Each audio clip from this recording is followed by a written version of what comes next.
Climate change is happening all over the world, but the numbers of people migrating in response to extreme weather, drought, and other impacts of climate change are not evenly distributed. People in certain climate vulnerable regions, such as sub Saharan Africa and South Asia, are much more likely to leave their homes than residents of North America or Europe. And even within the same city, some people are more likely to move than others. The reasons why are probably more complicated than you think. Welcome to Changing Climate, Changing Migration. From the Migration Policy Institute, this is a podcast that explores how climate change is forcing, altering, and in some cases, preventing human movement. My name is Julian Haddam. I'm the editor of MPI's online magazine, the Migration Information Source, and the host of this podcast. Today, we're looking at some of the economic factors that help determine who has to move in the face of climate change and what happens afterwards. Just as importantly, we're looking at who cannot move for economic reasons. My guest today is Kelsea Best. Kelsea is an assistant professor at The Ohio State University, where she focuses on climate change's impacts on society and equitable adaptation. Kelsea, thank you so much for coming on today. I'm really excited to have you. Hi, Julian. Thanks so much for having me. We're talking today about the economic determinants of climate vulnerability and climate mobility.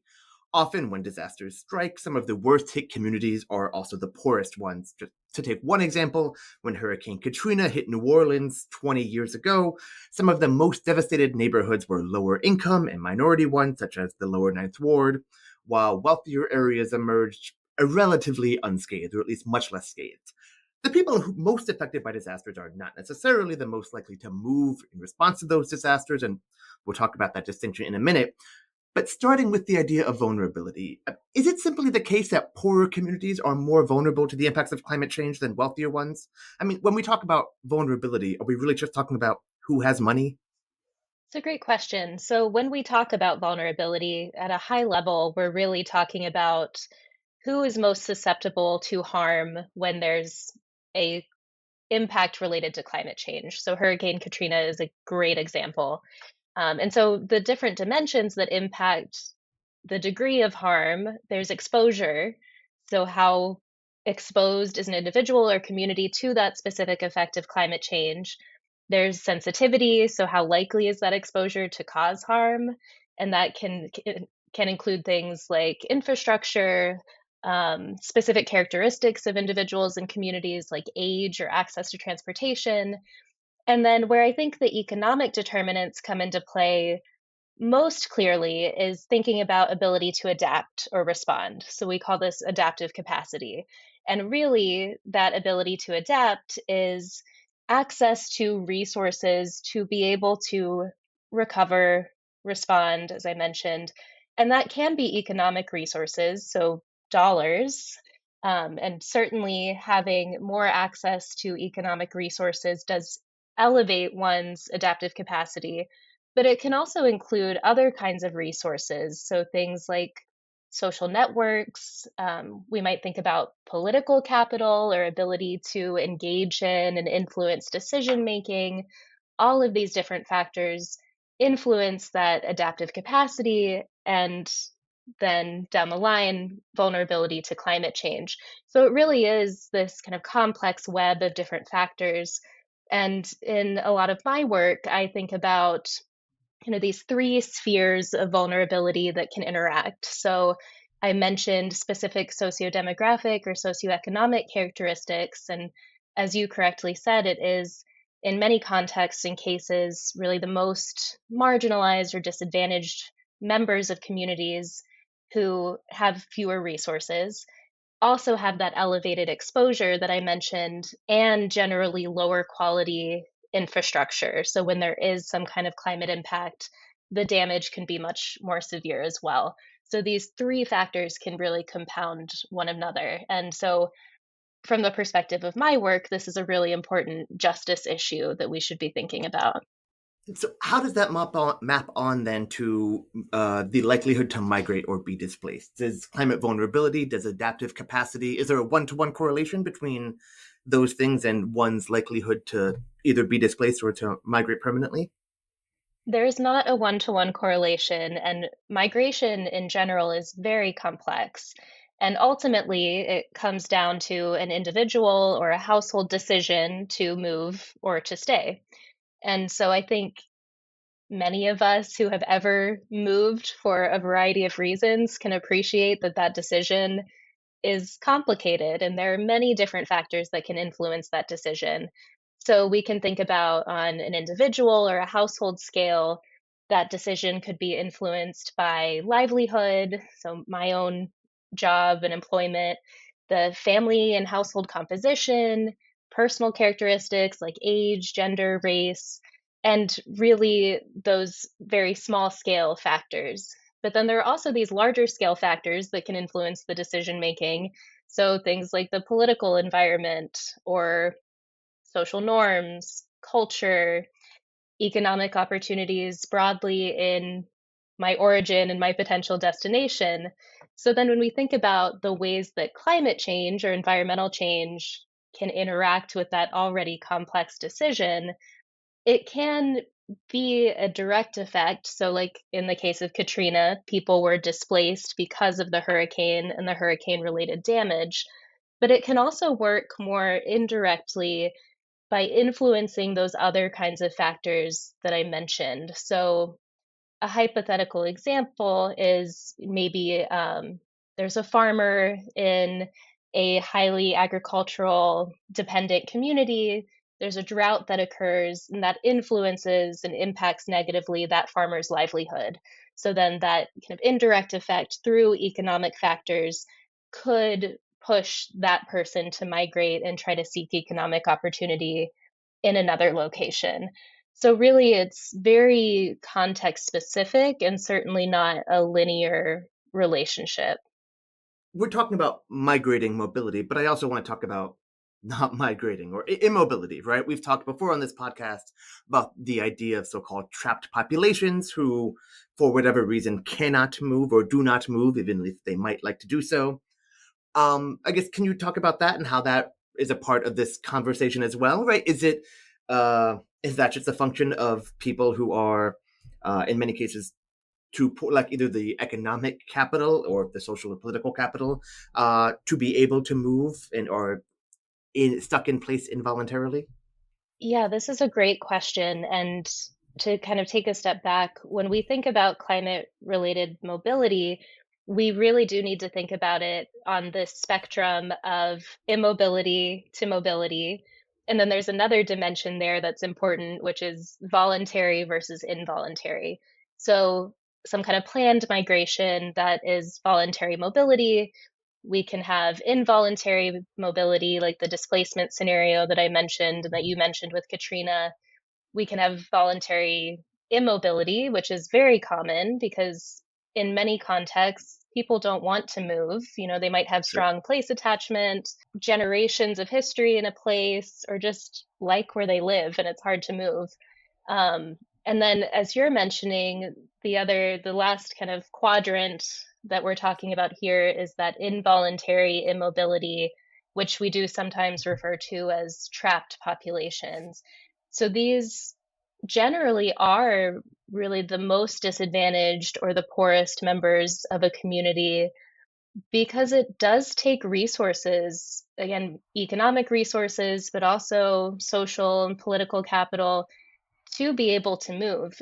Again, I think anyone who has moved for any reason can Sure. appreciate that it can be really costly. Yeah. So we can and do sometimes end up with these situations where people might want to move, so they have that aspiration, but don't have the resources to do so. And this can be really concerning because then you have the poorest members of a community potentially stuck in a high risk place that's experiencing high levels of climate impacts. And likely, if you have other members of the community who are moving away, then you might also have kind of disinvestment in those places or less of a likelihood of active investment in adaptation. So, really, it's this potentially vicious cycle of kind of entrenched immobility and poverty. Mm. It's a cycle, I guess, right? Like Yeah. poor people in poor neighborhoods get poorer as other people move away. The neighborhoods get poorer, or the communities become less invested, Right. their financial investment. I You talked about adaptive capacity. We talked about people stuck in place. I There is, generally speaking, outside of the climate realm, migration researchers have found a sort of general hump, or like a hump trend, or like a bell shape when it comes to who migrates, right, in terms of their socioeconomic status, right? Which, and I'm going to oversimplify it, but in very simple terms, at the lower end of the spectrum, poorer people are less likely to migrate because, as we discussed, they might not have the economic or other capital to be able to do so.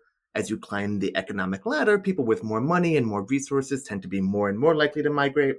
And then at a certain point, in terms of income, or at a national level, in terms of GDP per capita, migration rates flatten out and then kind of decline because the benefits of migrating are not as pronounced. Do we see the same pattern when it comes to communities impacted by climate change? Is it the case that, as you say, poorer residents can't get out no matter how hard things are? The ones with some money can too, even if things get bad. But then, as you climb up the socioeconomic ladder, the wealthier don't need to go anywhere because they have the adaptive capacity to build a seawall, or reinforce their windows, or protect themselves from wildfires, whatever the risk may be. And so they can essentially afford, quite literally, to adapt in place. Do we see that same pattern, or is it slightly different? So I don't want to sound like a broken record, but it is context specific and complicated. Sure, sure, But sure. I do think the hump shape that you mentioned is a reasonable kind of simplification of the high Sure. level patterns that we might see. So again, thinking about that spectrum of involuntary mobility to voluntary mobility, again, having resources really just allows an individual or a household to be able to act on that Mm-hmm. aspiration more effectively. So to in either direction, if it's staying or moving, having those resources will facilitate that choice. I have done a lot of work looking at climate related migration in coastal communities in Bangladesh, Mm-hmm. and even in that context, the migration response looks different depending on the hazard we're looking at as well.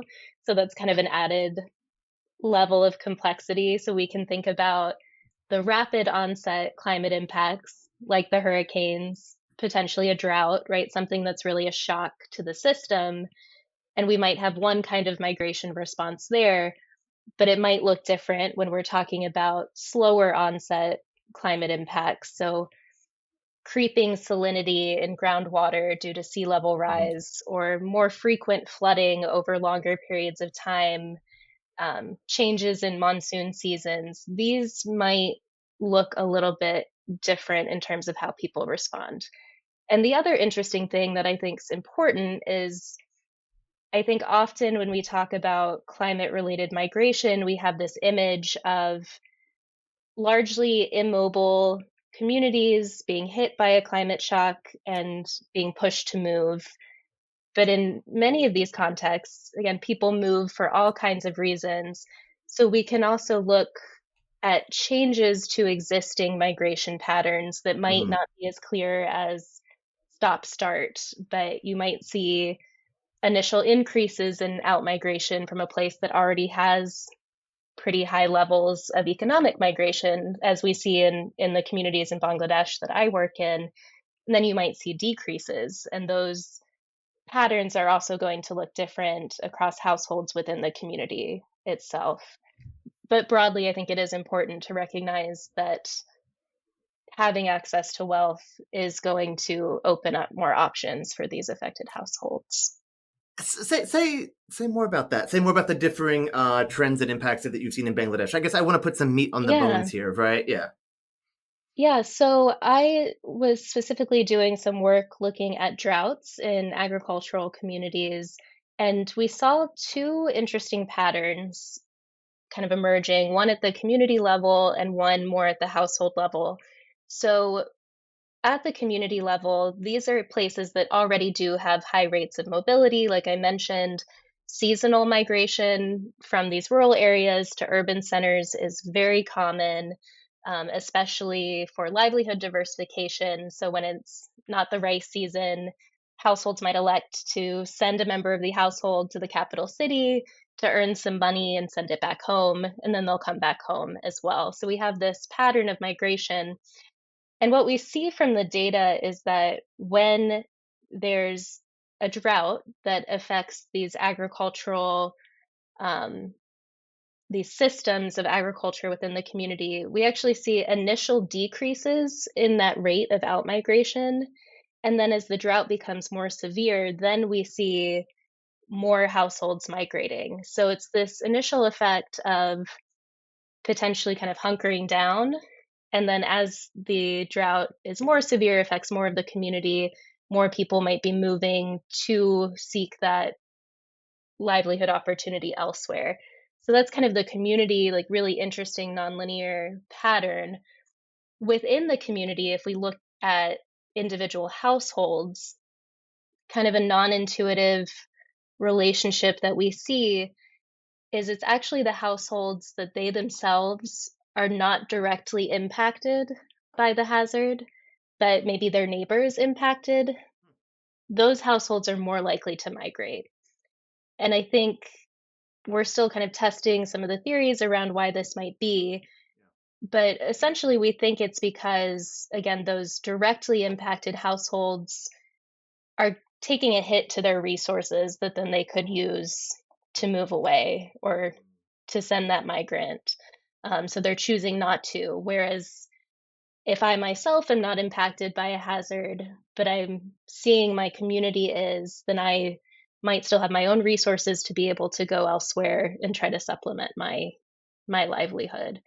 And again, this example is specific to Bangladesh, and I think if you look at other contexts and other hazard types, you would see different kinds of patterns. But I just think it's very interesting that you can have these nonlinear relationships, so maybe declines in Hmm. migration followed by increases and differences within the communities themselves. I'm really struck by this issue that the people more likely to move are not the ones on the front lines, as it were, right? Which Hmm. is to get back to some of the kind of economic determinants, the angle.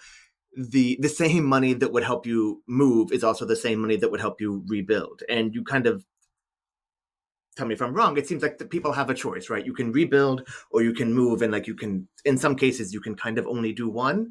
But if you rebuild and then the storm comes again, then you rebuild again, then the storm comes again, or whatever the situation may be, the investment in adaptation is has declining dividends. Does that make sense? That Hmm. it's hard. I mean, in many cases, it's harder to adapt and stay in place because the costs of adaptation continue to climb, whereas the cost of migrating is, in some cases, only finite. Right. Does I that think make sense? that's Am I going off on too much of a tangent here? no, I think that's right. And I think it goes back to your previous question, which we could imagine in different communities, including communities in the US, where we have a dynamic where it really is only the wealthiest households that are able to afford to stay in a high risk place because they're able to rebuild repeatedly. Maybe they can afford increasing and exorbitant insurance costs, so they're able to maintain that position in the long run, whereas everyone who doesn't have that level of wealth to constantly, repeatedly be rebuilding might be displaced eventually. And I think we could see this in coastal communities in the US, for example. That is a great segue to what I wanted to talk about, which is the notion of climate gentrification. Are you describing the idea of climate gentrification? I mean, I guess that's the phrase I've heard a Yes. lot. What is that? Explain it to me and try and kind of in concrete terms, if you can. Yeah. Yes. So, what I just described is an example of climate gentrification. Mm-hmm. And so, climate gentrification, if we maybe take a step back, I think a lot of your listeners have probably heard the general term gentrification, which is this idea of generally wealthier in the US, often whiter households moving into a lower income neighborhood, driving up prices and investment in that neighborhood to the point that the original residents might be displaced. So then climate gentrification takes that one step further and is thinking about the ways that climate change could interact with property values. And you could have these kinds of dynamics again with wealthier people moving into certain areas, thinking about climate risk in that decision and potentially displacing the existing residents.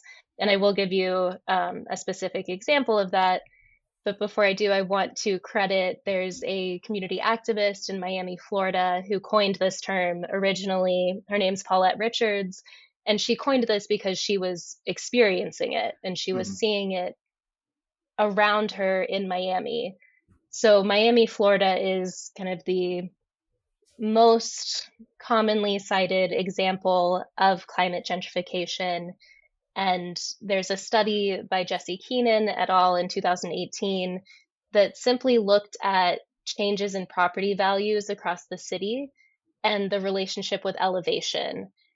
So, elevation was a proxy for flood risk. Hmm. And essentially, they found that the higher elevation properties were appreciating significantly faster than lower elevation. So that suggests that there is some level of that flood risk being captured in those changes to property values. Um, Maybe a more personal example within the city of Miami is there's a neighborhood called Little Haiti, which, as the name suggests, is ethnically Haitian, historically low income, very high proportions of people of color. I've visited, it's an amazing place with this really rich culture, and there's a Haitian cultural center.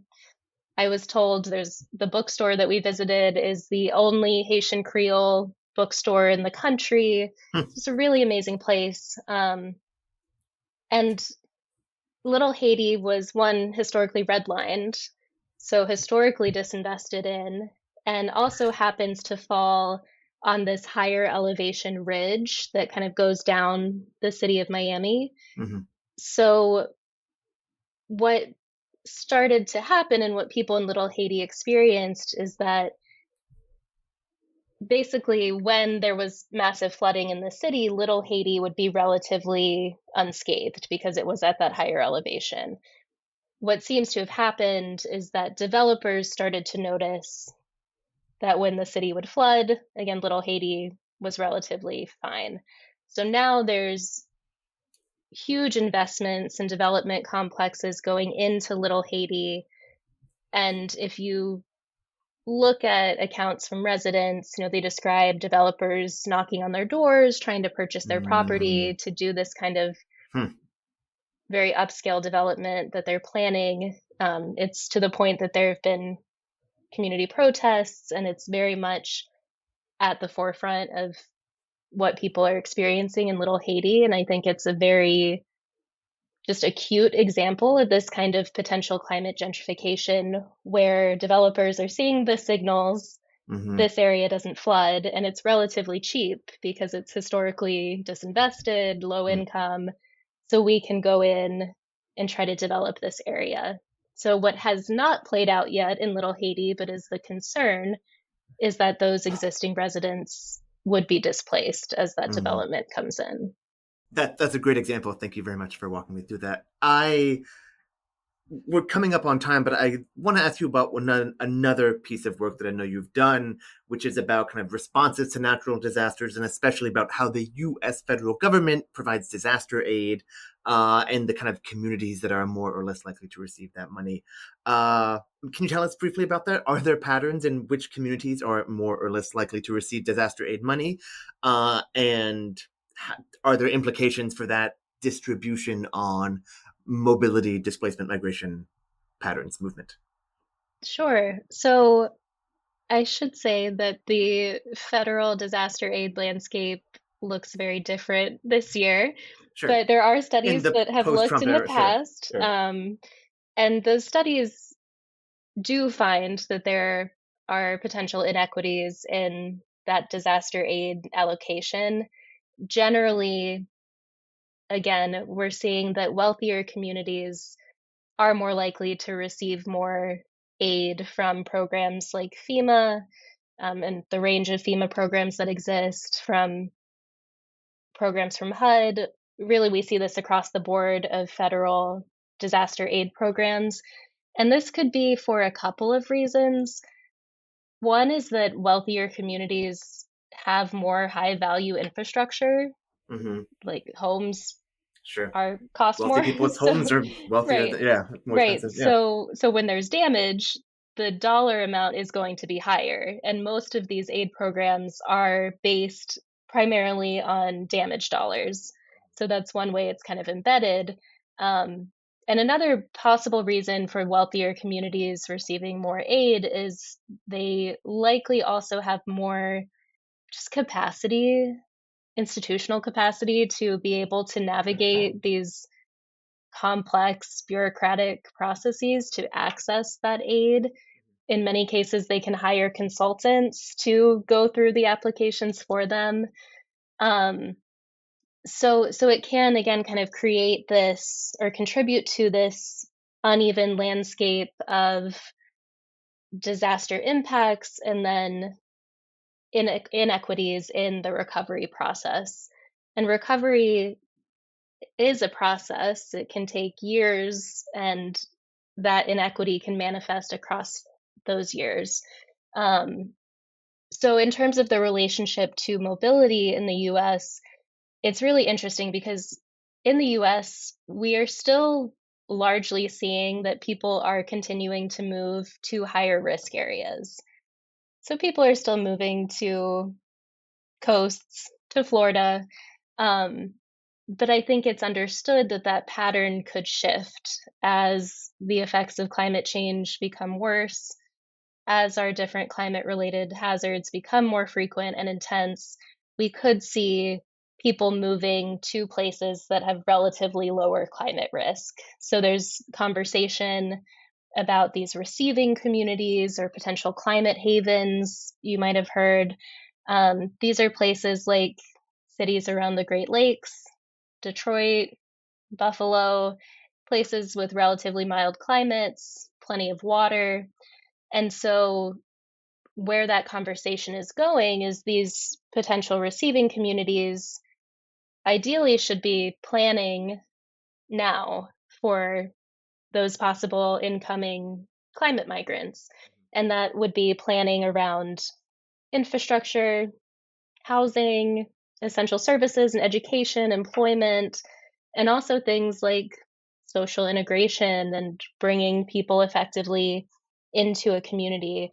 So for me, it's a really fascinating, I think, an important area of future work. Like a lot of the research on climate migration and a lot of what we've talked about here is really looking at why people leave a certain Mm-hmm. place. So I think the other side of that that we need to think about much more is where people go and what their experiences are when they get there. We will probably have to leave it there. But Kelsey, thanks so much for coming on. This has been really great. It's been lovely to chat to have you. Thanks for coming on. Thank you. I appreciate the conversation. Kelsey Best is Assistant Professor of Urban Climate Resilience and Adaptation Disparities at The Ohio State University. She's also the co-author of a new book called Migration and Displacement in a Changing Climate, which provides a great sweeping overview of the issue and is on sale now. Thank you for listening to this episode of Changing Climate, Changing Migration. If you liked what you heard, please subscribe to the podcast through your service of choice. You can also leave us a review, which helps people find us and allows us to produce more of these conversations. Check out all of the past episodes of Changing Climate, Changing Migration in our archives at migrationpolicy.org/podcasts. If you enjoyed my discussion with Kelsey today, you might be interested in a prior episode with the researcher Carolyn Zickrath, where we talked about involuntary immobility. That episode is called Trapped Populations When Climate Migration Isn't Possible. While you're on our site, please subscribe to the free Migration Information Source newsletter, which we issue twice per month.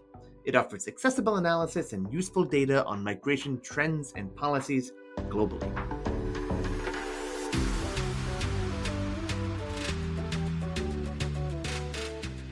This episode of Changing Climate, Changing Migration was produced by Daniela Espacio.